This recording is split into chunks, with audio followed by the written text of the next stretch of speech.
Now the last example that I would like us to work is really a return to a previous example where we were imagining a computer program that was acting like a server in a restaurant, asking us questions about our drink order, and then progressing to asking us questions about soup, salad, entree. When we first covered this example, we used it as a simple example demonstrating the branching of an if and an else, but we did something a little bit silly. We created a variable called age that was assigned the age of our patron, and we asked our patron if they would like a beer with dinner, but we gave them absolutely no ability to respond. All we did was check to see whether or not this person could have an alcoholic beverage and assumed that if they were old enough for an alcoholic beverage, that they naturally would want to consume it. We didn't allow any user choice. We only cared about the age of our user. And that's a very silly thing to do. In real life, there are often multiple variables affecting our choices and therefore affecting the branching of our program. So I'd like us to move over to Repple, where I've changed this example some to make it more realistic.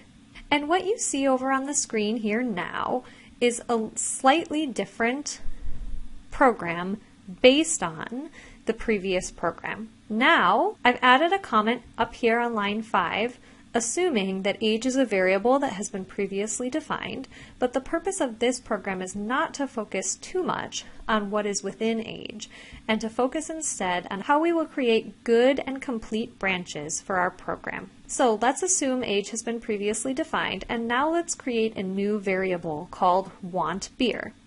And what is being assigned to that variable is what the user responds when we ask for their input. So we print to the screen, would you like a beer with dinner? And we ask them to enter Y or no. And after line 6 is executed, the flow of control will not progress any further in the program until the user has responded over here in the console. Once the user has responded whether or not they would like a beer, we need to do something with the knowledge of both their age and whether or not they want the beer. So I've got a little visual over here we can return to from time to time. The age of the patron is important, whether or not they're of legal drinking age or not. And what is also important is whether or not they want the beer. The very first statement that we choose to check is if they both want the beer and are of legal drinking age.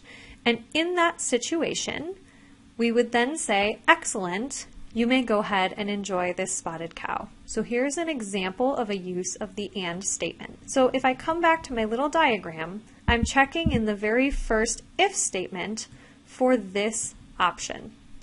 The patron is greater than or equal to 21, and the patron wants the beer.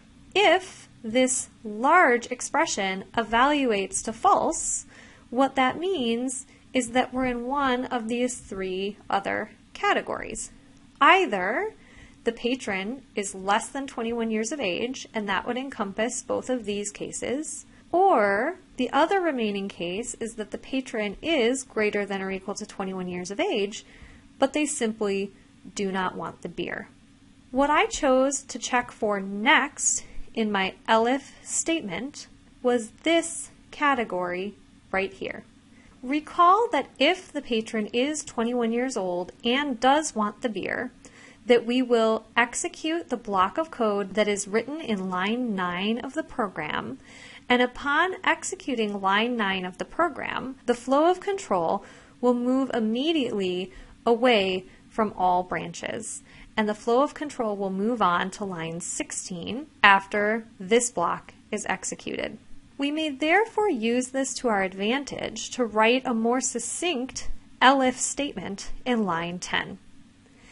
If the flow of control is to reach line 10 and even perform this check, then we get to assume that this is false. We are not in the case where the patron is at least 21 and wants the beer. So in performing this elif in line 10, all we need to do is check if want the beer is equal to yes. Should the flow of control ever even reach line 10, and then line 10 evaluates to true, that means we must be in the want beer category because this has evaluated to true, and we cannot be in this category because if we were, we would have jumped straight from line 9 to line 16 and never even reached line 10 in the program. So this category right here is being checked in the first elif statement. This is the case where we would need to apologize to our patron and tell them that they are unable to have the beer and then ask if we can offer them a soda. If line 10 is both reached and evaluates to true, we will evaluate the block of code that's in lines 11 and 12, and then the flow of control will jump immediately to line 16. Therefore, if we reach line 13 of the code and hit this else statement, we may assume that the patron does not want the beer, and we can just offer to get them another beverage without commenting on their age. Now I want to show you what happens when we run this program right now. Would you like a beer with dinner? Enter Y or N. Let's enter Y and reveal the contents of the variable age.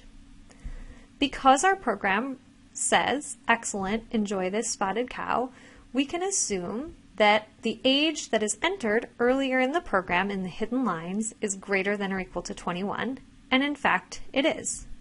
Should we change this age to 18 and run the program again and enter Y, notice that we make it to line 10 to the elif where we did enter Y, but our age was factored in, and it says, I'm sorry you cannot have a beer, may I offer you a soda instead? And then we'll run our program one more time, this time answering no to this question, and it doesn't comment on our age, it simply offers us the soda. So it's running almost exactly as we'd like. The last thing I'd like to do in this video is show you something that will become more important to us as we go on. The last thing I'd like to do in this video is highlight the slight danger in using the else as a catch-all. Let's go back to the case where we are of a proper drinking age.